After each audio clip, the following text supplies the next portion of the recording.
Então, eu vou falar um pouco sobre o reconhecimento facial que a gente faz no Butiá, né? O reconhecimento facial que está embarcado na Doris. Eu criei aqui uma máquina no Colab, para que todo mundo possa rodar, mesmo com problemas de diferentes computadores e tal. Eu vou mandar o link dessa máquina aqui no chat. E aí, eu gostaria que vocês fizessem uma cópia dela. É importante que vocês façam uma cópia e já ponham para rodar essa primeira caixa aqui. Para quem não fez ainda, eu acho que o Jardel tinha mandado o link já. Deixa eu só abrir aqui.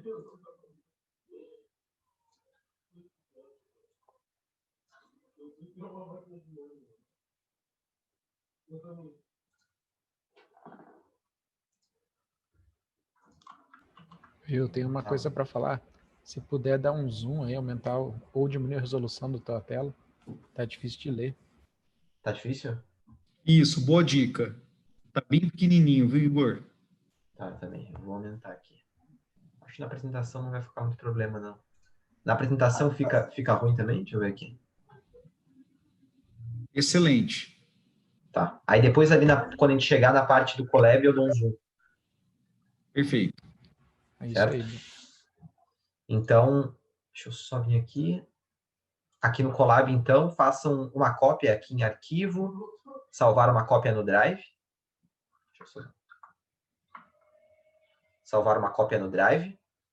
Quando vocês fizerem isso, ele vai carregar aqui e aí ele vai gerar uma outra aba aqui e vocês podem vir aqui e rodar a primeira. Porque essas primeiras células aqui do Colab, ele está fazendo o download das bibliotecas, dos modelos, do dataset e tal. Então, essas primeiras partes são um pouco mais lentas. Eu nem sei se vai dar tempo de todo mundo baixar, mas aí, de qualquer forma, vocês conseguem acompanhar eu fazendo aqui, porque no meu eu já executei. Todo mundo conseguiu acessar o link aí que eu mandei no chat? Ou alguém já tinha acessado alguma coisa? Eu consegui. A única coisa que eu acho que tem que, para você poder mudar o código, tem que fazer mas tem que fazer uma cópia, né, no seu próprio Drive, né? Se a gente quiser fazer alteração, não sei se vai ser Isso, exatamente. Façam uma cópia aqui em arquivo e salvar numa cópia no Drive. Aí vocês podem fazer mudanças se vocês quiserem, mas a princípio essa versão já funciona para tudo já. Beleza. Então, falado isso, acho que eu vou começar a apresentação aqui.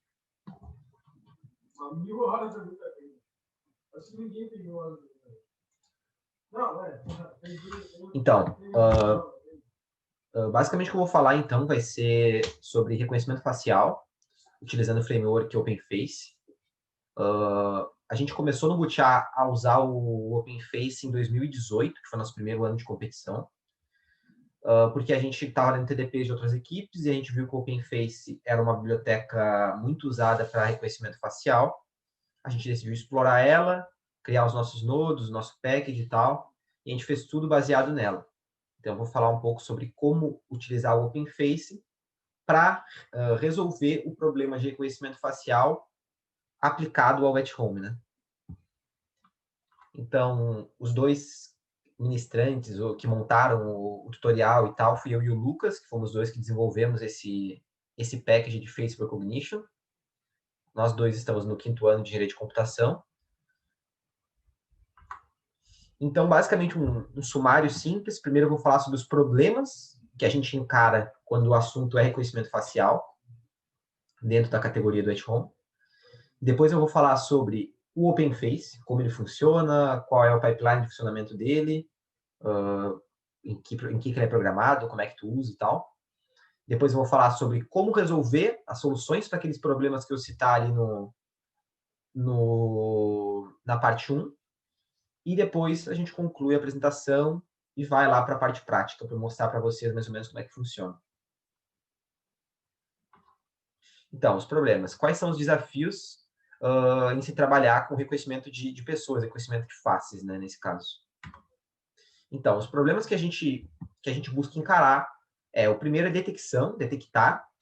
Então, é o problema de a gente analisar uma imagem e detectar onde estão os rostos, onde são as pessoas nessa imagem. Esse é um problema onde, basicamente, a entrada é uma imagem e a saída é uma lista de bounding boxes, né, que vão dizer onde está aquele rosto e qual o tamanho daquele rosto na imagem. É o problema mais simples dos três, né? Esses problemas vão crescendo no nível de complexidade. Depois a gente cai em reconhecer, que é basicamente a capacidade de a gente dizer quem é determinada pessoa, daquele rosto que foi detectado. Então, para cada imagem de entrada, nós fazemos a detecção de todos os rostos daquela imagem, e depois a gente tem que, para cada bounding box de rosto que foi detectada, dizer quem é aquela pessoa. Então, esse é o segundo problema. E o terceiro problema é o robô ter a capacidade de aprender. Então, a capacidade dele conhecer novas pessoas, né? Conhecer os traços faciais que formam a identidade de novas pessoas em tempo real ou não, dependendo da maneira como tu resolveu o problema. Então, esses são os três problemas que a gente se propôs a resolver quando a gente decidiu criar o package de Face Recognition na Doris. Então, vamos falar um pouquinho sobre o OpenFace, e depois eu comento como a gente resolve aqueles problemas usando ele. Então, vou fazer uma introdução a esse framework. É um framework de reconhecimento facial, basicamente. Então, como é que é o pipeline de Face Recognition do OpenFace? Ele é dividido em 4 passos. A primeira parte é detectar rostos. Então, basicamente, ele utiliza algum algoritmo de detecção de rostos em imagem. Esses algoritmos podem ser vários. Ele utiliza um dentro do framework, mas caso tu tenha interesse em utilizar um melhor, tu tem esse direito, desde que tu transforme para os tipos certos que os próximos passos vão querer receber. Depois que esse rosto foi detectado, depois que esses rostos foram detectados, eles precisam ser alinhados. Esse processo de alinhamento, ele também é um passo do OpenFace, onde basicamente ele tem um padrão de como seria um rosto perfeitamente alinhado para ele reconhecer. Ele reconhece como o rosto está alinhado dentro do que foi detectado, e assim ele faz uma transformação geométrica para alinhar o rosto que está detectado para ficar o mais parecido possível com a maneira perfeita de alinhamento de um rosto para o OpenFace trabalhar. Então, é um passo muito importante de pré-processamento para que a gente vá para a próxima parte. Na próxima parte, a gente entra no embedding, onde pode chamar também de extração de features do rosto. Basicamente, depois que cada rosto é alinhado, e a gente tem uma imagenzinha, um crop daquela imagem maior, em cada bounding box alinhada, a gente joga essa imagem de cada rosto dentro de uma rede de embedding, que ele vai extrair uma representação vetorial de 128 dimensões para o rosto. É um vetor com 128 posições, que vão ser features que representam aquele rosto daquele momento. E depois que a gente tem um espaço vetorial com 128 dimensões, a gente pode classificar esses rostos, né? Aí, se a gente for pensar, é um problema de classificação, onde a gente está lidando com um espaço de 128 dimensões. E quais são as classes que a gente quer classificar? As classes são as pessoas, né? Por exemplo, as pessoas da equipe.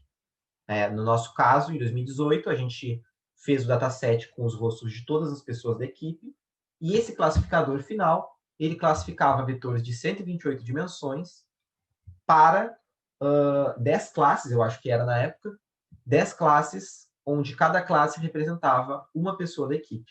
Então, aqui na classificação, a gente basicamente vai dizer quem é. Então, a imagem oficial que tem no site do OpenFace, para explicar esse pipeline que eu falei agora, é essa aqui. Então, tá todo mundo ouvindo? Tá tranquilo de ver? Sim. Perfeito por aqui. Tá. Então, a gente recebe uma imagem de entrada, o rosto é detectado. Então, ali na detecção, a gente vê a bounding box em verde, ela é basicamente a bounding box de detecção do rosto. Os pontos pretos, ele é o alinhamento perfeito. E os pontos azuis são esses mesmos pontos pretos, só que detectados na imagem, que precisam ser alinhados para ficar num formato um pouco melhor. Então, ali no terceiro passo, que é o transform, esse alinhamento é feito da melhor maneira possível, para não distorcer muito a imagem, né? E depois é feito um crop, nessa região para que a gente tenha só o rosto que vai entrar no próximo passo, que é uma DNN, uma Deep Neural Network, que faz o embedding. Depois de sair dessa DNN, o dado de entrada vai ser essa imagem alinhada, dado de saída vai ser um vetor com 128 dimensões. Dentro desse espaço vetorial de 128 dimensões, a gente pode aplicar técnicas de classificação, técnicas de detecção de similaridade, técnicas de classificação, ou até mesmo técnicas de verificação dentro desse espaço, né? A gente tem um espaço ali de 128 dimensões, um espaço reduzido, que a gente consegue trabalhar melhor com algoritmos tradicionais de classificação, clustering, etc. Então, falando sobre o primeiro passo, né? O passo mais, vamos dizer que é o passo mais simples ali. Então, esse primeiro passo é a parte de detecção, né? Então, qual é que é o objetivo desse passo? O objetivo é extrair bounding boxes de rostos para uma imagem de entrada. Então, os métodos utilizados é o OpenFace, ele utiliza um HOG, que é Histogram of Oriented Gradients, não sei se já ouviram falar, que ele está disponível na DLib, que é uma biblioteca também de processamento de imagens, que é utilizada pelo OpenFace. Esse é o detector que eles usam. Então, se tu for utilizar o OpenFace diretamente e utilizar a função dele de detecção, ele vai utilizar esse detector. Só que esse detector nem sempre tem um resultado muito bom. Então, tu tem a opção de utilizar outros detectores que tu pode encontrar em outras bibliotecas. Então, a gente pode utilizar alguns detectores do OpenCV e até mesmo outro detector da própria DLib. Existe um artigo do site Learn OpenCV que fala sobre esses diferentes descritores, compara eles frente a alguns benchmarks com relação a FPS, acurácia e tal, que é interessante para quem tem interesse em criar um sistema de reconhecimento facial, que leia sobre para ver qual o modelo de detecção se adequa melhor ao seu problema. Entre eles, além do HOG, a gente tem o RAR Cascade, que está disponível no OpenCV, tem o SSD, que é baseado em Deep Learning, e ele está disponível no OpenCV também, e tem o MMod, que ele também é baseado em Deep Learning, e ele está disponível na DLib, nesse caso. Dentro do nosso código do Bootchat, a gente tem os 4 implementados ali, e aí, através de parâmetro, é decidido qual vai ser utilizado, no caso, né? Então, aqui tem uma comparação simples, só para mostrar quais são os pontos fortes de cada um. Basicamente, comparando os baseados em Plurry, que é o SSD e o MMod, SSD do OpenCV, MMod da DLib, e os clássicos, ROG e RAR, onde o ROG é da DLib e o RAR é do OpenCV. Então, os métodos baseados em Deep Learning, como é o padrão de se acontecer, tem uma acurácia maior do que os métodos clássicos. O FPS rodando em CPU geralmente é bem mais baixo do que os algoritmos clássicos. Já o FPS rodando em GPU, como a GPU faz inferência de rede neural muito rápido, o FPS tende a se equilibrar e ficar igual, ou às vezes até maior, dos algoritmos de Deep Learning. Então, caso vocês tenham uma GPU embarcada no robô, que nem a gente tem uma Jetson na Doris, dá para executar os algoritmos de Deep Learning tranquilamente, que não vai ter um FPS muito, muito baixo, não.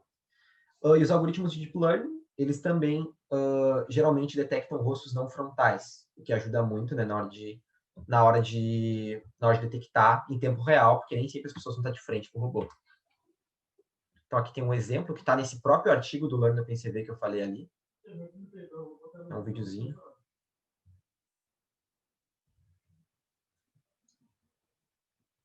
Então, aqui, basicamente, a gente tem o OpenCV RAR, que é o algoritmo clássico, disponível no OpenCV. OpenCV SSD, que é a DNN do OpenCV. O DLib ROG, que é o clássico da DLib. E o MMod, que é o algoritmo de Deep Learning da DLib, né? Que os 4 sendo comparados.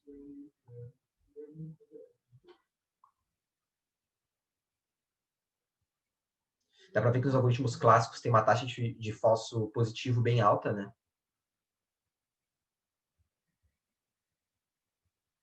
E a questão dos rostos não frontais se mostra muito aqui, né? Quando o rosto não está bem de frente, às vezes os algoritmos clássicos se perdem, né? Diferente dos algoritmos de Deep Learning. Né?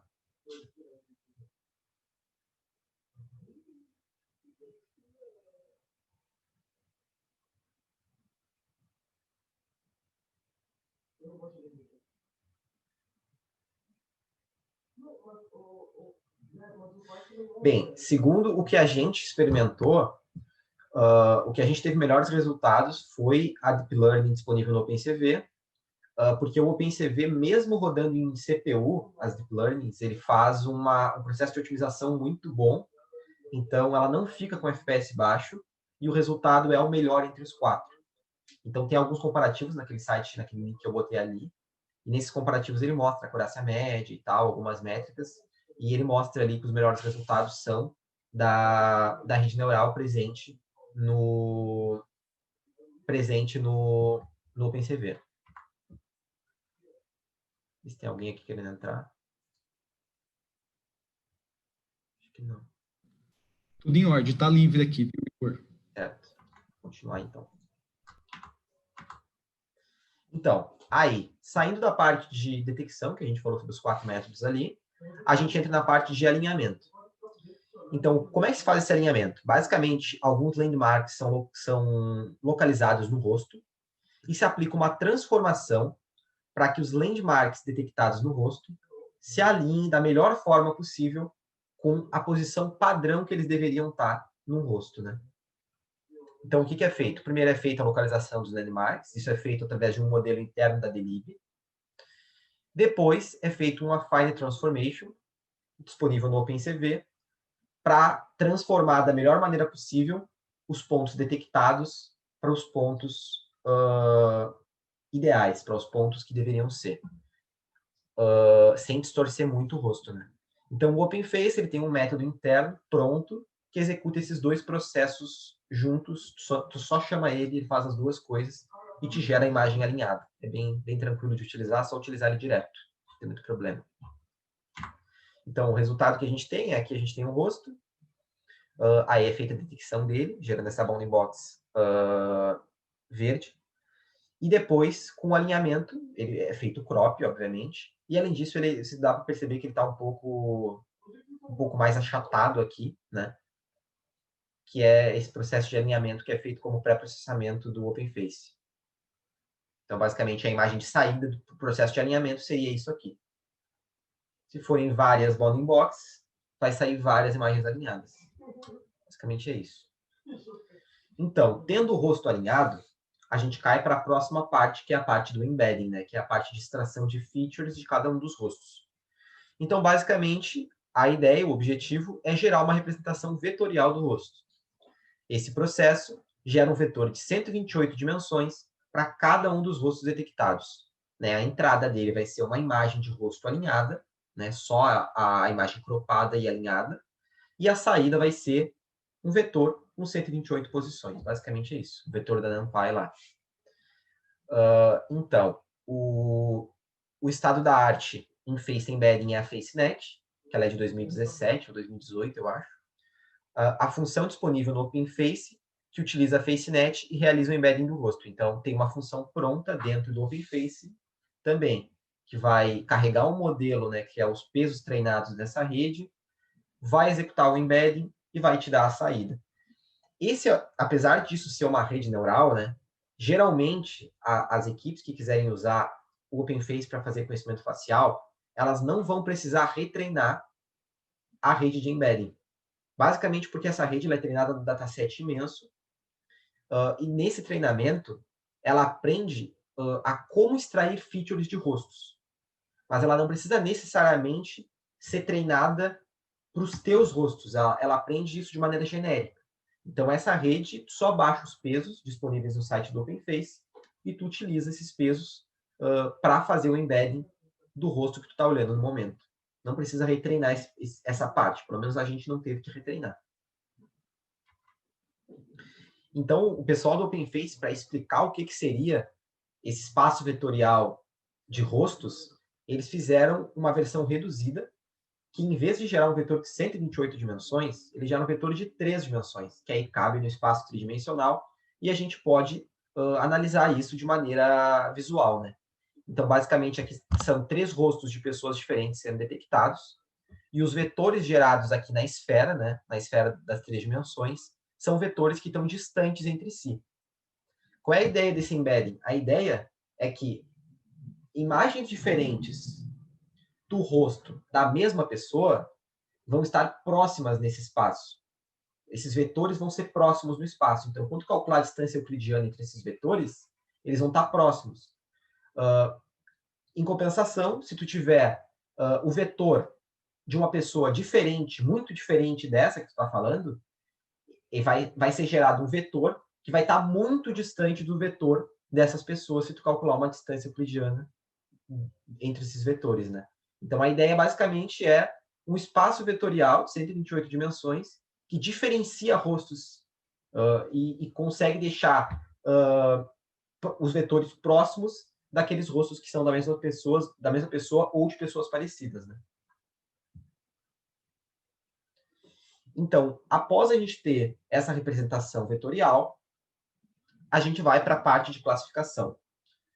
Qual é que é o problema que a gente quer resolver com a classificação? Qual é o objetivo?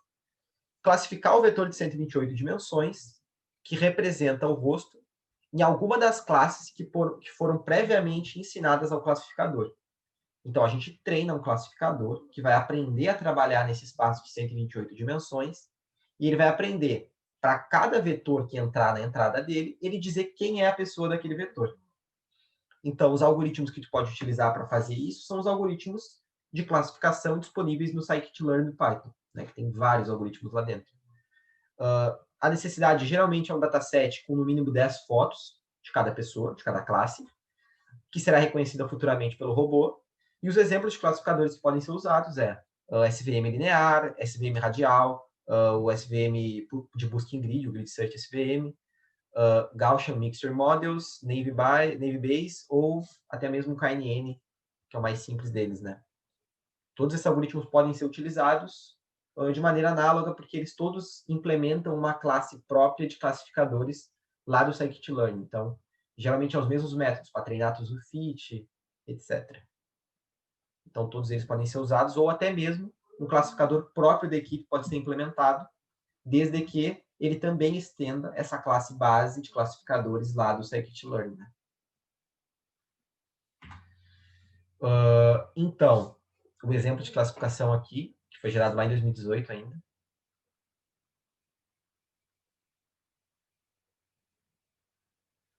Então, aqui no caso, ele está sendo detectado meu rosto, a classe que está sendo gerada é Igor, com uma confiança de aproximadamente 85%, 90%. Vou mostrar de novo aqui. Aqui nessa época a gente usava o RAR ainda como detector, então os rostos não frontais não são pegos, né? Quando eu viro o rosto, ele não pega mais. Então, basicamente, é isso que a gente quer como resultado final para o reconhecimento, né? Que é onde o último passo é a classificação. Então tá, vamos para soluções. Como é que a gente soluciona? Acho que já fica mais ou menos fácil de notar como solucionar aqueles problemas, observando esse pipeline. Mas vamos lá, como é que a gente resolve aqueles problemas da primeira parte da apresentação, utilizando o OpenFace? Bem, o problema 1, que é detectar. Como resolvemos os problemas de detectar utilizando o OpenFace? O primeiro passo do pipeline é a própria resolução do problema, né? Nele, múltiplas boundboxes de rosto são extraídas para uma única imagem de entrada. Então, o problema de detectar, ele basicamente é resolvido pelo primeiro passo do pipeline do OpenFace. O problema de reconhecer, como é que a gente resolve o problema de reconhecer utilizando o OpenFace? Todo o pipeline do OpenFace, ele converge para resolução do problema de reconhecimento de rostos. Então, primeiro a gente detecta os rostos e alinha. Depois, a gente utiliza uma rede já treinada para fazer esse embedding, gerar a representação de 128 dimensões. E depois a gente finaliza com um classificador treinado pela equipe para um conjunto finito de pessoas que vai ser responsável por receber um vetor na entrada e dizer quem é a pessoa dona daquele rosto. Basicamente é isso. E o problema de aprender, como é que a gente vai resolver o problema de aprender? Focando no aprendizado de novos rostos, novas pessoas, a única parte que precisa ser mudada é a parte de classificação. Então, basicamente, o que a gente faz no Butiá é coletar no mínimo 10 fotos de cada pessoa, que a gente vai querer que o robô aprenda a reconhecer. Aí a gente faz detecção e alinhamento do maior rosto, porque essas imagens são maiores, então pode ser que esteja alguma pessoa atrás dessa pessoa, então a gente quer pegar somente a pessoa, então a gente pressupõe que essa pessoa vai estar mais próxima da câmera, então a gente pega o maior rosto. A gente pega esse maior rosto, alinha e tira o embedding desse rosto. Aí a gente vai ter uma representação vetorial de 128 dimensões.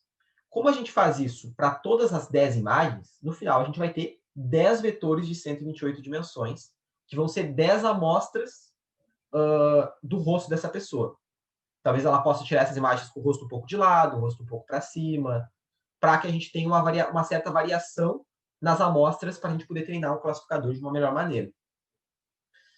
Depois, a gente basicamente adiciona essas amostras no nosso dataset e retreina o classificador para as amostras e para as classes que já tinha e para a nova classe, que é o que está sendo treinado agora. Então, no final desse processo, a gente vai ter um classificador treinado para reconhecer as pessoas que ele já reconhecia, mais a nova pessoa que está sendo apresentada ao robô. A gente tem um serviço no nosso package de Face Recognition, que é chamado de People Introducing, que serve justamente para isso. Serve para que a gente apresente novas pessoas ao robô. Então, a conclusão, né? Falando considerações finais sobre o OpenFace Face Recognition no geral. Então, todas as implementações elas são em Python. Então, o processo de transformar o pipeline do OpenFace num nodo do ROS é um processo trivial, já que o ROS.py acho que seria até a biblioteca de ROS mais fácil de se trabalhar, né?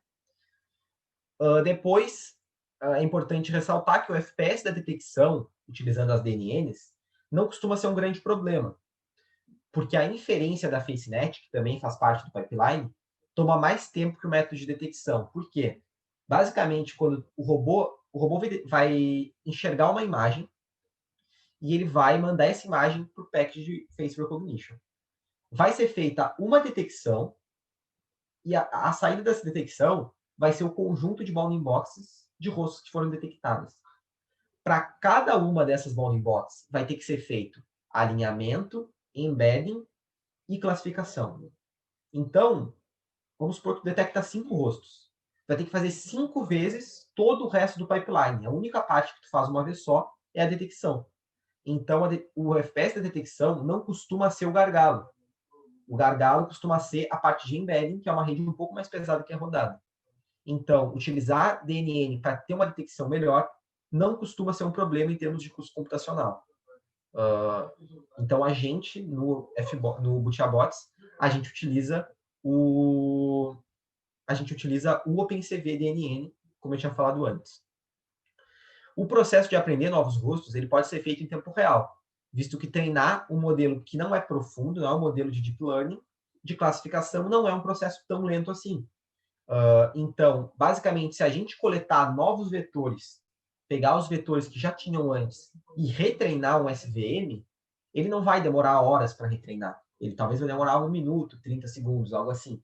Então, esse processo de treinamento ele pode ser feito em tempo real, como se fosse o tempo que o robô leva para poder aprender o rosto daquela nova pessoa.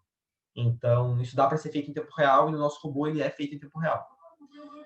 Tudo pode ser integrado para que o robô reconheça pessoas já treinadas e conheça novas pessoas em tempo real, como é feito no nosso package de Face Recognition, que está disponível no GitHub, nesse link que está aqui embaixo. Então, ele está disponível. Quem quiser abrir e estudar e entender como a gente faz, pode abrir lá e dar uma olhada. Então, é isso. Obrigado. Queria saber se alguém tem uma pergunta sobre essa parte mais teórica, mais maçante um pouco.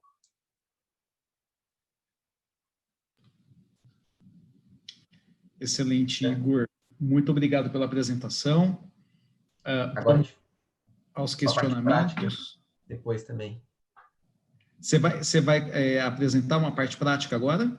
Eu vou apresentar depois os questionamentos aqui. Se a galera tiver alguma dúvida teórica e tal, alguma coisa que não entendeu. Ok, então Alguma coisa a acrescentar também? eu não vou interfacear e atrapalhar. Eu acho que você pode questionar o pessoal diretamente nas possíveis dúvidas, tanto por chat ou por voz. Eu estou aqui para ajudar. Certo. Igor, eu queria fazer uma pergunta. É o Guilherme do Artog. Claro. Você falou sobre 4 métodos diferentes lá para detectar a face, né? Você vê Sim. alguma vantagem em tentar misturar eles ou usar mais de um ao mesmo tempo para tentar refinar essas estimativas? Ou então, se um não funciona muito bem em tal situação, o outro vai corrigir? Ou você acha que não vale a pena fazer esse tipo de mistura? Então, a gente tentou no começo, na verdade. A gente tentou pegar e somar as detecções de dois e tirar as que faziam overlapping, algumas coisas do tipo, a gente tentou para melhorar os resultados. Só que quando a gente descobriu a ADNN do OpenCV, ela era tão melhor que os outros métodos que meio que, tipo, não precisou mais, assim. O resultado dela é realmente muito bom. E aí tem outros métodos também, por exemplo, tem gente, como o RAR, ele roda muito rápido, tem gente que detecta rostos com o RAR e como ele tem muito falso positivo, para validar se é um rosto, dentro daquele rosto ele faz detecção de olho, que também melhora um pouco o resultado. Mas eu acho que o melhor dos mundos é utilizar o ADNN do OpenCV mesmo. Legal, obrigado. Se ninguém tem mais nenhuma pergunta, eu vou começar a parte prática aqui. Deixa eu abrir aqui.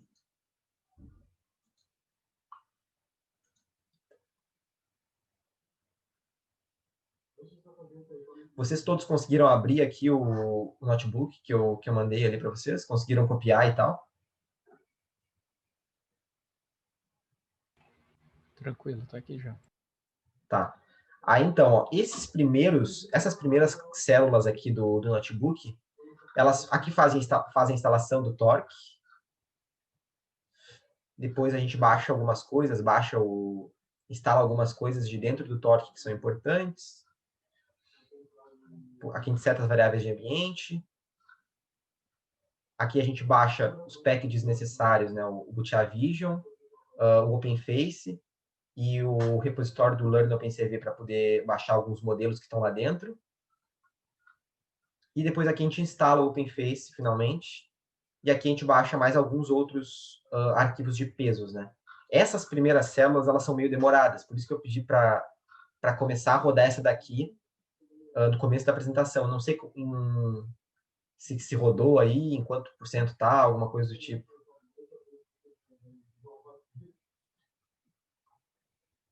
Alguém conseguiu rodar? E chegou a acabar, pelo menos, essa aqui? Eu rodei aqui, ele acabou exatamente agora. Tá. Mas é que essa terceira também é meio demorada, então eu vou ir. Esse notebook fica salvo com vocês, para caso vocês queiram ver como é que é feito e tal. Ele já faz todo o processo, desde a instalação até todo aquele pipeline que a gente conversou. Então eu vou mostrando as caixinhas, as células, botando para rodar e comentando os resultados, para que serve cada função que seja mais importante, para não ficar muito maçante também. E aí, qualquer dúvida que vocês tiverem sobre alguma coisa que eu mostrar, vocês podem abrir o microfone e perguntar, por favor.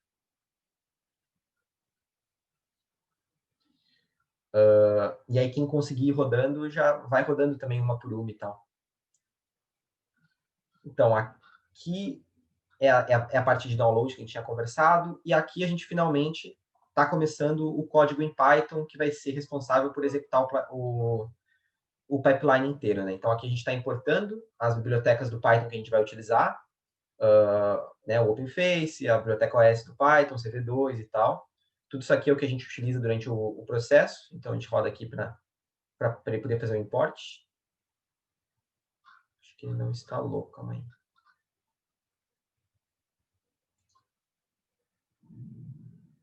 Eu acho que a minha máquina acabou caindo aqui. E aí ele perdeu tudo que eu tinha baixado. Vou conferir aqui. Ali do lado esquerdo tem uma pastinha ali. Pois é, aqui, né? Faz aqui. Mas a princípio tá baixado aqui, né? Ó, tudo certinho.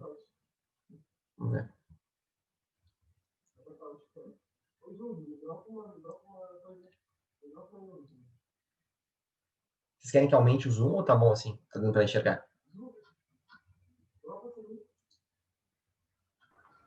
Aqui eu tô Tá bom, chegando bem. Tá, então. O que a gente vai fazer aqui a gente está baixando os pesos já treinados das redes do OpenFace, né? Então aqui a gente está baixando esses modelos, eles geram para ti lá um arquivo shell que dá uns wgets e baixa os modelos para ti já. Então é aquilo que eu falei para vocês que não precisa retreinar a parte de embedding justamente porque vem daqui. E uma coisa importante também é que a parte de detecção dos landmarks no rosto lá na parte de alinhamento, ela também é feita por uma rede neural.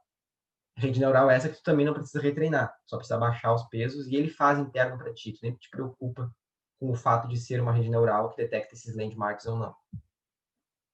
Então aqui quando a gente usa esse get modules, a gente está baixando os pesos dessa rede que faz a detecção dos landmarks.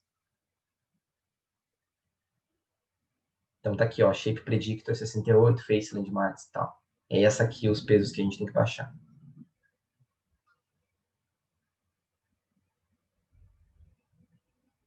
Aqui a gente copia os modelos que foram baixados para a pasta do Butya Vision lá para que possa trabalhar. E aqui a gente finalmente vai importar, né? Vamos ver agora funcionar.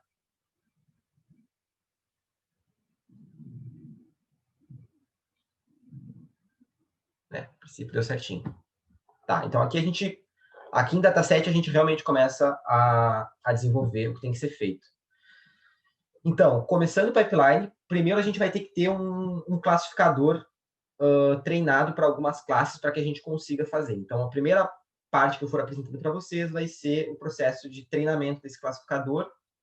Só que para treinar o classificador, como eu tinha falado antes, a gente precisa detectar, precisa alinhar, precisa fazer embedding. Então, todo o pipeline vai ser apresentado mesmo na parte de treino.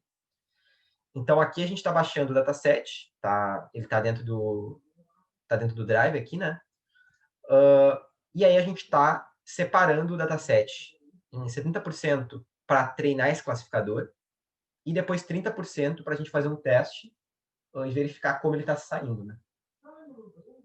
Então, basicamente, a gente está criando duas listas, uma lista de imagens e uma lista de imagens de teste. Pode rodar aqui também. Aí já rodou. Aqui a gente finalmente cai na parte de detecção de rosto, né?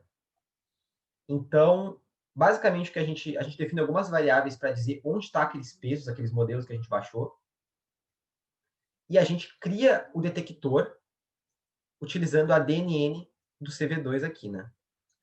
Então, basicamente, a gente está lendo o arquivo de modelo, que são os pesos já treinados, e o arquivo de configuração, que estabelece como essa rede é, né? Quais são as camadas que ela tem e tal. E, basicamente, o que essa célula vai fazer vai ser definir uma função que vai detectar a maior face na imagem, né? É isso que essa função faz. Então, o que essa função recebe por parâmetro basicamente, o único parâmetro obrigatório dela é a imagem de entrada. Ela faz alguns rescales na imagem para deixar no formato que essa DNN do CV2 pede, que é o formato que ela dá os melhores resultados. Depois a gente tem que fazer essa transformação para blob, que eles também pedem que seja feito, utilizando os parâmetros que foram botados ali em cima. Depois a gente seta qual é o input do detector, que é esse blob que a gente transformou aqui. E depois a gente finalmente faz a rede ser executada utilizando o método forward do detector. O que esse método vai gerar? Vai gerar as detecções para nós, que vai ser as bounding boxes, basicamente. Só que o que acontece? A gente está trabalhando com o OpenFace. O CV2, ele não tem nenhum compromisso com os tipos do OpenFace. O que a próxima parte, que é o alinhamento, recebe por parâmetro? Ele recebe um objeto do tipo rectangles, que é um objeto interno da dlib. Ele recebe isso aqui. Isso aqui é onde ficam as bounding boxes para ele. Então, basicamente, a gente tem que pegar as detecções geradas pelo OpenCV e passar para rectangles, né? Como é que a gente faz isso? A gente basicamente percorre todas as detecções. Se a confiança dessa detecção for maior que o threshold passado por parâmetro, a gente vai tirar o ponto da esquerda, o left, o top, o ponto da direita, o right, e o ponto de baixo, o bottom, e a gente vai adicionar nos rectangles essa nova definição de retângulo. Tanto rectangle quanto rectangles são objetos, são classes internas da dlib que a gente tem que utilizar para poder utilizar o OpenFace. Aí os parâmetros que ele recebe, basicamente, é left, top, right e bottom. E aí a gente cria um novo retângulo e adiciona no nosso objeto do tipo rectangles. Se a gente tiver mais do que um rosto, ou melhor, se a gente tiver mais do que 0 rostos, a gente vai pegar o máximo desse rectangles. Senão a gente vai retornar nulo, dizendo que nenhum rosto foi detectado naquela imagem. Deixa eu passar isso aqui na cara. Então a gente pode executar aqui para ele fazer a definição dessa função. Aí beleza, aí a função não foi executada porque ela foi só definida aqui por enquanto. Aí sim, aqui nessa célula, a gente vai chamar essa função. Então, a gente cria uma lista de detecções para cada imagem das imagens de treino que a gente separou lá em cima. A gente vai receber um rect na saída, que vai ser o detect large faces de image.getRGB. Uma coisa que eu não comentei é que essas imagens, elas são um tipo interno do OpenFace. Que aí, além de ter a imagem RGB, que tu vai pegar com o método getRGB, tu ainda tem algumas outras informações internas desse objeto de imagem aqui. Como qual é a classe que ela pertence, tal, tal, tal. Então, aqui a gente está botando a Matplotlib para plotar essa imagem. E aqui a gente está criando os eixos e tal.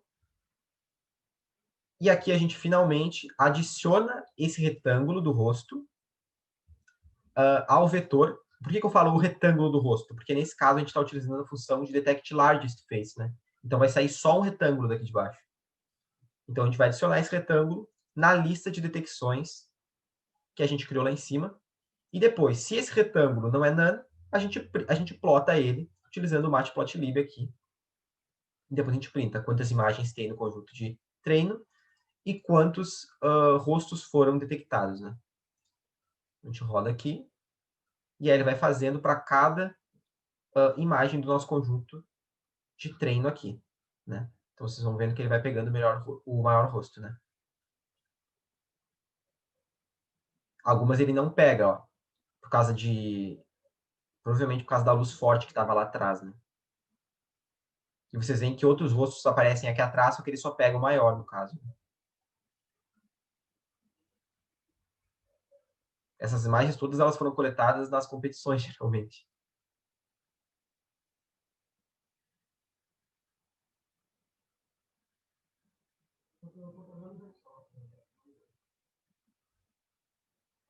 Aí ele faz isso para todas as imagens do dataset de treino, né? Agora ele acabou. São 136 imagens do dataset de treino. O vetor de detections ficou com 136 posições, porque a gente adicionou os nones nele também. Então, ele vai sempre ser igual. Apesar de que em algumas imagens ali ele não detectou rosto nenhum. Aí, beleza. A partir do momento que a gente concluiu, o que é a saída do nosso processo de detecção? Esse vetor de detections aqui.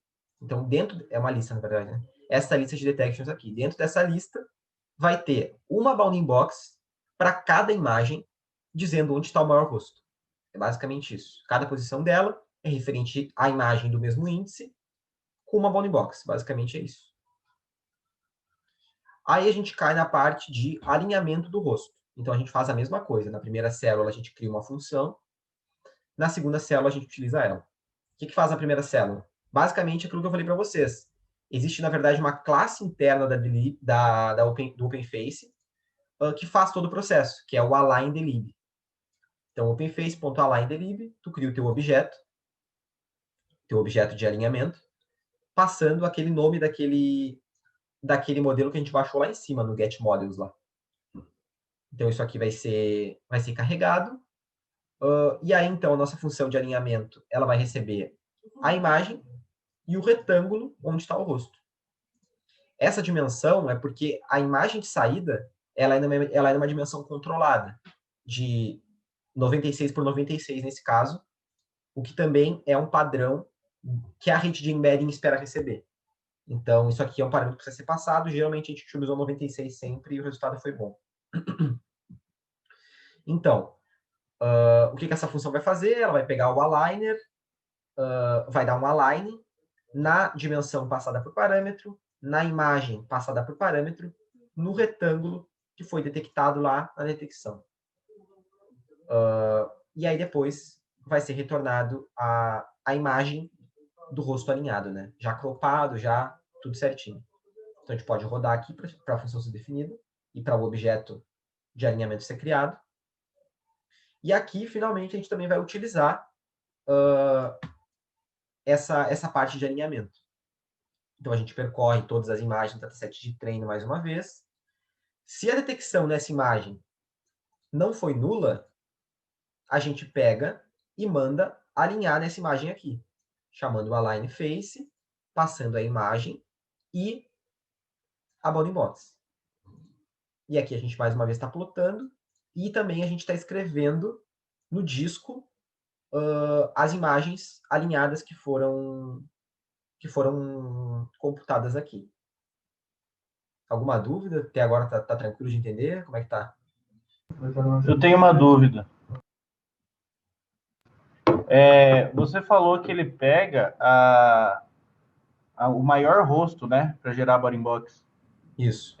Então, quando tiver dois rostos, ele não vai pegar os dois? Ele pega só um? No treino, é interessante que pegue só um. Porque, por exemplo, se eu quero treinar para reconhecer eu vou parar na frente do robô e vou dizer, eu quero que você aprenda a me reconhecer agora. Então, pode ser que algumas pessoas passem no fundo e ele pegue rostos. Só que qual é a ideia? A ideia é que tu pegue só o rosto da pessoa que tu quer reconhecer. Então, por isso a gente pega o maior rosto. Tá, entendi. Obrigado. Então, a gente também vai rodar aqui para que seja executada, né? Essa parte aqui, seja executada a função e tal. Então, aqui os rostos alinhados, né? Tem alguns que, dependendo do quão não frontal ele dá uma distorcida boa no rosto. Mas é o padrão que a rede de embedding espera receber, né? Na saída. Então, ele faz isso para todas as imagens do nosso dataset. Vou esperar terminar de rodar aqui. Terminou de rodar. Então, a gente agora tem todas as imagens. Na verdade, o que a gente está fazendo é para todas as imagens alinhadas que a gente está tirando aqui, a gente está escrevendo no disco essas imagens. Então, a saída daqui vai ser tudo um monte de arquivo representando cada uma das imagens, tudo escrito no disco direitinho já. Aí a gente entra na parte de embedding, né? Na parte de extração de features. Que seria a parte mais complexa aqui da utilização do OpenFace. Então, o que a gente faz no Butchar é que a gente cria um arquivo JSON para guardar os vetores. Por que a gente faz isso? Porque, por exemplo, se o nosso robô já sabe reconhecer 7 pessoas e a gente quer que ele reconheça uma 8ª, vocês concordam que a gente teria que carregar todo o dataset, fazer detecção, alinhamento, embedding para todas as imagens do dataset cada vez que fosse apresentar uma pessoa nova. Então, o que a gente fez para otimizar isso foi salvar um arquivo já com os embeddings dos rostos do dataset. Então, quando uma nova pessoa for ser treinada, a gente vai pegar as imagens só dessa pessoa, fazer todo esse processo aqui para gerar os embeddings dela, pegar os embeddings das outras pessoas que já estão no disco, a gente só carrega eles para dentro do código e retreina o classificador, o que torna o processo muito mais rápido. Então, a gente cria esse arquivo, a gente salva num arquivo chamado features.json, os embeddings de todas as pessoas que o robô está aprendendo a classificar. Então, a gente está criando aqui um dicionário, onde a gente vai armazenar essas informações de embedding, para depois escrever dentro do arquivo JSON. Então, é isso que essa primeira célula faz. Né? A gente está criando esse arquivo. Então, beleza, a gente já rodou, ele criou o arquivo aqui e tal, abriu o arquivo, criou o dicionário e tal. Aí aqui, o que a gente está fazendo? Como eu tinha falado antes, as imagens alinhadas elas foram escritas no disco, né? Então, a gente precisa abrir elas do disco. Então, aqui a gente cria uma lista de imagens alinhadas, e a gente utiliza uma função interna do OpenFace, uma função do utils dele lá, que é para iterar entre as imagens de um dado diretório. Então, basicamente, o que a gente faz é para cada imagem alinhada, a gente vai dar um append dessa imagem dentro do vetor de imagens alinhadas. E o que é o image.cls? O image.cls é basicamente o nome daquela classe, o nome da pessoa, né? Então, se for, por exemplo, se eu estou carregando as imagens alinhadas do Igor, aqui eu estou pegando o dicionário na chave Igor e dizendo que ele tem um dicionário vazio dentro dele. É assim que a gente decidiu guardar quando a gente desenvolveu o código. Então, aqui a gente está basicamente carregando as imagens alinhadas e zerando esse dicionário de features data que a gente criou aqui em cima. Então, foi feito já, tudo carregado. E aqui, nessa célula, finalmente, a gente vai fazer aquele processo de definir a função que faz o embedding. Então, o que a gente faz aqui? A primeira coisa é criar a rede neural, né? Criar o objeto da rede neural, que vai ser o FaceNet em Bowser. A gente vai utilizar openface.torqueneuronet e a gente vai passar o diretório de onde está os pesos, a resolução de entrada, e aqui é um parâmetro para dizer se quer usar CUDA ou não. Aqui no Colab, a gente não conseguiu usar o CUDA para fazer esse passo, então a gente botou como false, ele estava dando erro utilizando o CUDA. Mas caso vocês instalem o Torque com CUDA dentro do computador, vocês trocam esse parâmetro para true e ele vai fazer essa parte do embedding em GPU, o que torna ele muito mais rápido, obviamente. Então, o que ele faz dentro da função? Ele recebe uma imagem, que vai ser uma imagem alinhada, ele vai fazer o forward da rede para gerar o array de features. E aí ele retorna esse array de features. Então, entra uma imagem que já passou por detecção, alinhamento e tal. É só a imagem de um rosto alinhado. Ele aplica a rede, gera o array de features e retorna esse array de features. Então, vamos clicar aqui para ele criar a rede, né? E para ele definir a função. Então, beleza, ele já criou e já definiu. E agora a gente pode vir para a parte de execução, finalmente. Então, a gente, para cada imagem das imagens alinhadas, que a gente carregou ali em cima, a gente vai fazer esse processo aqui. A gente vai dizer que o label da imagem é o image.cls. O nome da imagem é basicamente o nome que ela está no disco. Se ela for, sei lá, 1.jpg, essa variável vai estar guardando 1.jpg. Basicamente é isso. A gente vai executar a função para extrair as features, passando a imagem.getRGB. Aí a gente vai receber o array de features aqui, e a gente vai preencher o dicionário de features data que a gente tinha falado antes lá. Então, na key label, com a key name da imagem, a gente vai salvar uma lista de 128 posições que representam o embedding daquela imagem específica. Então, a gente tem um dicionário de dicionário aqui dentro, onde a gente vai ter o primeiro nível de chaves para cada pessoa, e dentro de cada pessoa, a gente vai ter a chave representando o nome daquela imagem, e o valor, finalmente, vai ser a lista de 128 posições que representa as features daquele rosto específico. Né? Depois que a gente fizer tudo isso, a gente simplesmente grava isso dentro do arquivo JSON. A gente escreve dentro do arquivo JSON. Então, vamos rodar aqui. Deu um erro aqui.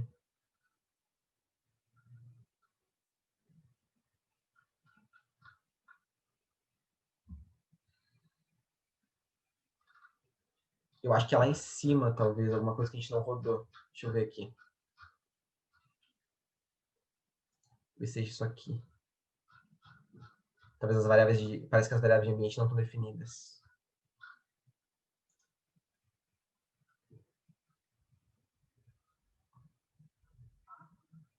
Não, não é.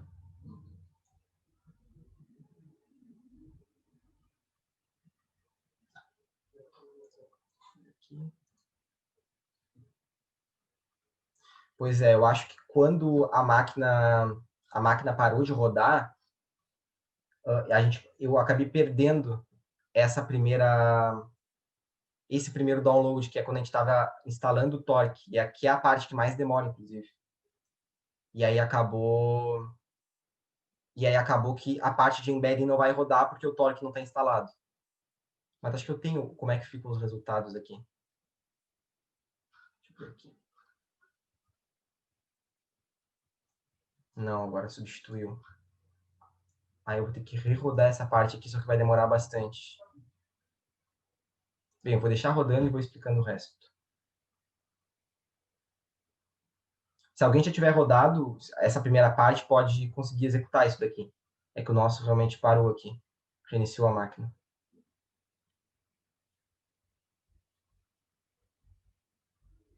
Então, tá, a gente parou aqui. Então, tá, basicamente o que ele vai fazer vai ser isso. Vai ser extrair as features, passar para a lista e guardar no arquivo JSON. Né?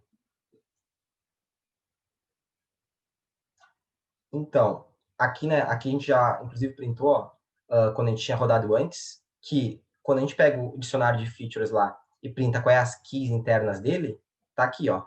Rafael, Guilherme, Rudier, Miguel, Gustavo, Renan, Ricardo, Vinícius, Igor e Lucas, que eram todas as pessoas que estavam dentro desse dataset aí. Então, na vez anterior que a gente rodou, foi esse aqui o resultado que foi gerado. Então, aí a gente vai cair na última parte do pipeline, que é a parte de classificação, que primeiro, antes da gente tentar classificar, a gente tem que treinar um classificador. Então, aqui está sendo importado a parte do sklearn, né? Tanto o classificador quanto a parte de pré-processing do sklearn, e também o NumPy, porque ele utiliza no meio ali. Então, a gente roda isso aqui. Na verdade, não vai rodar porque está rodando o lá de cima agora, né?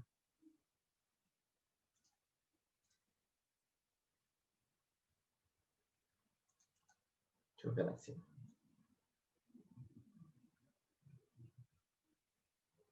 Tá, mas aí eu vou explicando, então, enquanto roda aquele lá.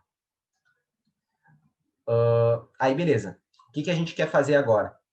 A gente vai ter um vetor de uma lista de labels, que é a lista dos nomes, que nem essa daqui, né? Que são as classes, as diferentes classes que a gente quer detectar.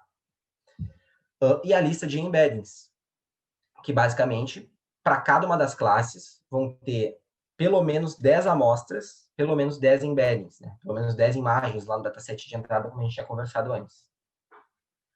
Então, para cada chave dentro desse dicionário aqui, o que a gente faz é adicionar a chave no vetor de labels e depois também adicionar os embeddings para cada um desses labels, né? Aí vai ficar uma lista de listas, esse embeddings aqui. Né? Onde, por exemplo, se na posição 0 do labels eu tenho o Igor, na posição 0 do embeddings eu vou ter uma lista que vai guardar os N embeddings das imagens de treino do Igor. Né? Então, aqui, o que o sklearn utiliza? O label encoder para poder fazer o encoding dos dados de entrada, dos labels de entrada, né, dele. Então, a gente tem que criar um objeto do tipo label encoder e dar um fit nele nos nossos labels ali. Basicamente, ele vai gerar uma representação um pouco diferente do que ser um nome. Então, ele vai ter um identificador para cada uma das pessoas que estão no dataset. Aí a gente gera o labels num, fazendo a transformação do label encoder dentro desses labels aqui. Aqui a gente define o classificador que vai ser utilizado, que é um SVM interno lá do sklearn. A gente está só fazendo definição dele, dizendo que ele é linear e dizendo que ele é probabilístico e tal. E essa função é a função que, para todos os classificadores internos do sklearn, vai ser a função que vai ser utilizada para treinar, que é classifier.fit. Os parâmetros que a gente passar é os embeddings, basicamente, e o labels num que a gente gerou fazendo a transformação do label encoder aqui em cima. Para todo o classificador do sklearn que tu for usar, tu vai fazer essa mesma definição, e em vez de SVM aqui, SVC aqui, vai ser o nome do classificador que tu está usando, e possivelmente os parâmetros vão ser diferentes também. Mas depois, na hora de treinar, todos eles vai ser classifier.fit, embeddings, labels1. Então, dentro do nosso código, tem vários classificadores, que a partir de parâmetro, tu define qual tu vai usar, e a única parte que muda é isso, e lá no final, depois de fazer a definição para todos eles, ele só vai lá e faz o fitting desse classificador. Se estivesse rodando, eu poderia mostrar como é rápido treinar para vocês, mas vamos ver como é que está lá em cima. Está muito atrasado ainda. Vamos continuar aqui. Então, beleza. Aí depois a gente vai finalmente fazendo a mesma coisa que a gente fez para todos, que é definir uma função para executar aquele passo do pipeline, que é a função classify. É importante notar que aqui a gente acabou o treino. Aqui a gente treinou o classificador, a gente tem um classificador treinado. Onde é que ele está? Dentro desse objeto classifier aqui. Então aqui a gente já tem um classificador treinado. Esse classificador pode ser guardado no disco, se quiser, para quando o robô começar a rodar de novo, esse classificador só ser carregado. Como é que tu pode guardar ele no disco? Utilizando o Pickle, por exemplo, para fazer serialização de objeto Python. E aí tu serializa esse objeto para guardar ele na memória. Para guardar ele no disco, aliás. Guarda ele num arquivo. E aí tu só carrega ele quando for usar de novo. Mas a gente não vai fazer isso, porque a gente está só rodando para mostrar aqui. Então a gente basicamente tem um classifier treinado dentro dessa variável aqui. E aqui a gente define finalmente a função de classificação. O que ela recebe na entrada? Um array de 128 dimensões, representando um rosto.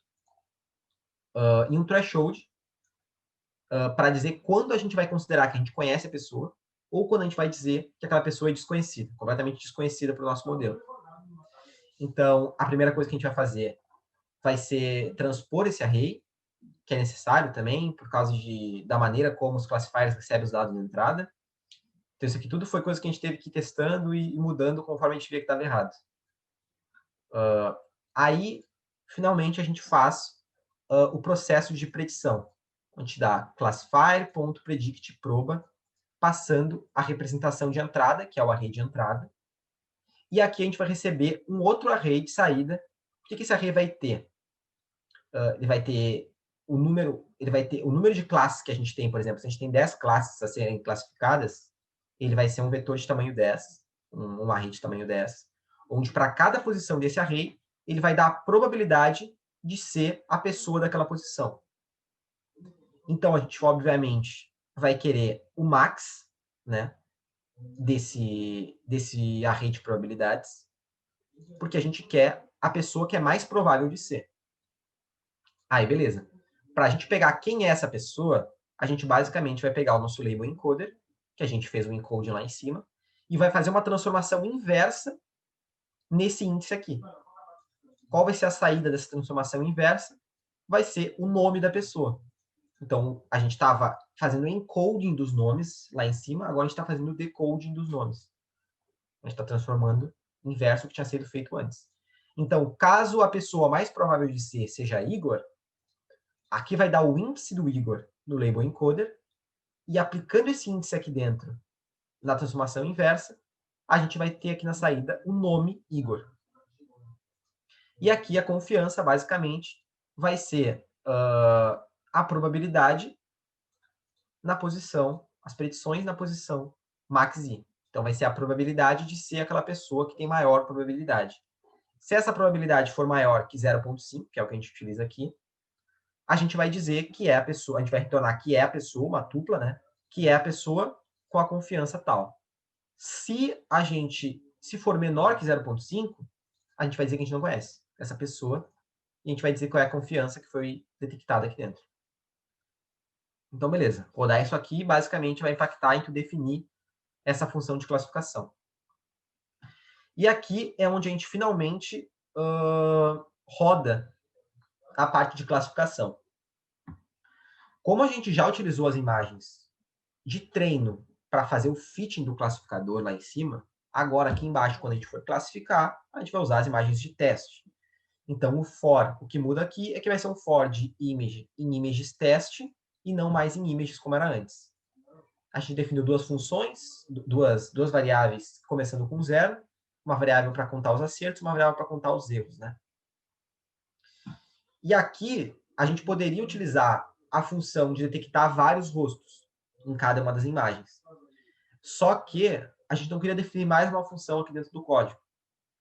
Então, a gente simplesmente utilizou a mesma que já tinha sido definida lá em cima. A detect large space, né, que o Caleb tinha perguntado ali. O que muda dessa função para a função original é que lá no final dessa função de detect large space, como eu mostrei para vocês, a gente faz um max. Na função original de detectar vários rostos, a gente simplesmente não faz o max. A gente simplesmente retorna todos os rostos que tiverem dentro do threshold, né, obviamente.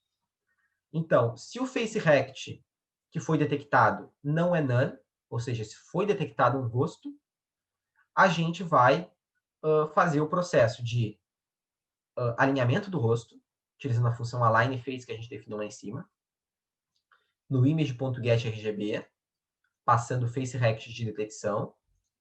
Vamos pegar o array do embedding, utilizando a função lá de cima também, extract features open face em browser, passando o rosto alinhado por parâmetro. E depois, finalmente, a gente vai utilizar a função de classificação, passando o array por parâmetro. O que ela vai nos retornar? Nome da pessoa, confiança. Então, a gente cria duas variáveis aqui, label class e confidence, de que é aquela pessoa. Então, a gente basicamente faz toda a parte de plot do matplotlib aqui para poder demonstrar para vocês. Se o image.cls que a gente tinha visto, né, que é o tipo de variável de imagem do OpenFace, tem um atributo chamado CLS, que vai ser basicamente a classe daquela imagem. Se for igual ao que foi predito, a gente incrementa a variável de acertos, senão a gente incrementa a variável de erros. E aí, a gente roda para todas as imagens de teste. Então, aqui, né, por exemplo, ele está dizendo que o rosto está aqui e que o nome é Rafael. E realmente é, segundo o que a gente tinha treinado. Aqui, ó, ele deu um unknown, porque provavelmente, né, obviamente era menor que 0.5. Então, ele disse que não sabia se era o Rafael ou não. Aqui ele disse que era o Guilherme, também está certo. Guilherme. Então, para todos os membros do dataset, ele faz isso. Ó, outro anão aqui com o Miguel. Mas dá para perceber que ele realmente aprende a classificar cada uma das pessoas, né? Renan aqui também e tal. Ricardo. Aqui ele deu alguns anons com o Vinícius. E aí teve uma que ele pegou. Que ele erra também, ó. Ele disse que eu era o Lucas, no caso. Porque são rostos relativamente parecidos, provavelmente. E aqui ele acertou e tal. Então tem uma taxa de acerto e uma taxa de erro. Aí nessa execução que a gente fez, a gente teve 56 acertos para 17 erros. Dependendo de como esse dataset como esses dois datasets forem selecionados, considerando que eles são meio pequenos, essa taxa vai mudar. Teve outra vez que eu executei e deu 70 acertos e 7 erros. Então depende muito da execução. Não sei se já acabou lá em cima, acho que não. Está em 38% ainda. Mas acho que é isso. Não sei se alguém ficou com alguma dúvida além da que já tinha sido perguntada. Eu queria fazer uma pergunta aí. Claro. É uma coisa mais geral, na verdade, sobre o Python, né? Porque eu vejo que você acaba usando muita biblioteca Python, né? E para o ROS, pelo menos no Kinetic, né? Para o 16.04, Ubuntu 16.04, né? A última vez que eu mexi com o Python ali, eu tive muita dificuldade de colocar as bibliotecas do Python 3, né? Então, tive que mudar o Python 2, que é o padrão, para o Python 3. Isso. Eu sei que nas versões mais recentes, eles estão já preparando o ROS para o Python 3, né? Isso. Mas aí, que dica que você dá aí para quem vai trabalhar com Python 3 dentro do ROS? Será que dá para mexer com aqueles virtual env ou algo parecido? Dá para mexer com virtual env. É bom. Para quem for mexer mais com machine learning, tem o Conda também, o Anaconda, que tu cria basicamente também uma máquina virtual para cada coisa que tu vai trabalhar, e aí não dá conflito de biblioteca quando tu for usar. Mas esse passo é muito importante. Se tu está usando o ROSCnet, que é importante que tu mude ele para Python 3, porque o Python 2 até descontinuado foi já. Então, mudar ele para Python 3, e isso de utilizar a máquina virtual ou o Anaconda para desenvolver cada uma das partes que tu for desenvolver é uma boa prática, assim, né? Para não ter problema com biblioteca mais. Beleza. Acho que é isso. Não sei se tem mais alguma dúvida.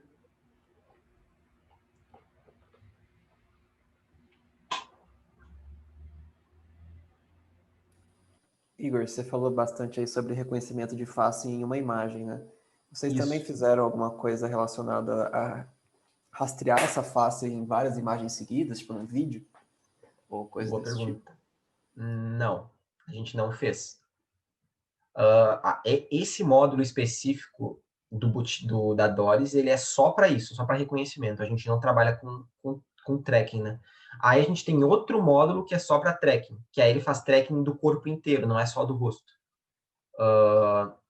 Que aí ele também está lá no repositório, ele está em outra pasta só, que é o People Tracking, eu acho o nome do repositório. Mas esse módulo específico não trabalha com vídeo, é só imagens únicas, frames únicos. Eu só mais uma dúvida aí. Aí você está usando, vocês usam qual a versão do ROS e qual a versão do... Se é no Ubuntu, né? É, no Ubuntu. Isso aqui que eu estou mostrando nesse notebook para vocês não tem rosa aqui, né? É só OpenFace mesmo. Sim. Mas sim. a versão do Ubuntu que a gente desenvolveu foi na 18.04, que era a que tinha sido lançada no ano. E a versão do ROS era o Melodic, eu acho, ou o Kinetic. Eu acho que é Melodic. Melodic, provavelmente. Mas a princípio tudo deve rodar nas versões mais novas também. Aí, para quem quiser, quem tiver um robô que não tem o reconhecimento facial, tudo que precisa para que ele tenha tá nesse notebook, né? Aí é só integrar pegar as caixinhas aqui, integrar com o ROS, dar as modificadas que cada equipe gosta de fazer nos seus próprios códigos, e aí já tem um modelo de reconhecimento facial que é funcional, né? Isso aqui é totalmente funcional. E dá para revisar também o que a gente fez no nosso repositório lá do GitHub. Que aí eu posso mandar o link no chat, se vocês quiserem. Acho que é isso. O Plínio tá aí, Plínio? Beleza. Eu tenho uma dúvida também, rapidão. Claro. Foi só, na realidade, foi uma hora que eu deixei de prestar um pouco com atenção e você estava falando de o que tu exportou pro JSON aquela hora foi os embeddings que tu já tinha dos modelos de faces, dos exemplos de faces que tu já tinha treinado, no caso. Exatamente. Tu salvou isso mesmo. eles para quando tu fosse treinar de novo, tu não precisar carregar todas as imagens que tu já treinou e para as labels que tu já tinha treinado, pra tu não ter que treinar tudo de novo. Exatamente. Isso mesmo. Aí isso faz com que a gente consiga treinar em tempo real. Então, tipo, quando a gente manda o robô conhecer uma pessoa nova, ele só vai rodar o pipeline inteiro para as imagens dessa pessoa. E o resto basicamente ele carrega do arquivo, aí ele adiciona essa nova pessoa no arquivo, treina o classificador todo de novo, aí a gente usa o Pickle, como eu falei ali, a gente salva um arquivo novo para o classificador e deu, tá feito. Tá treinado um novo classificador e o robô já sai reconhecendo essa pessoa nova. Beleza, valeu.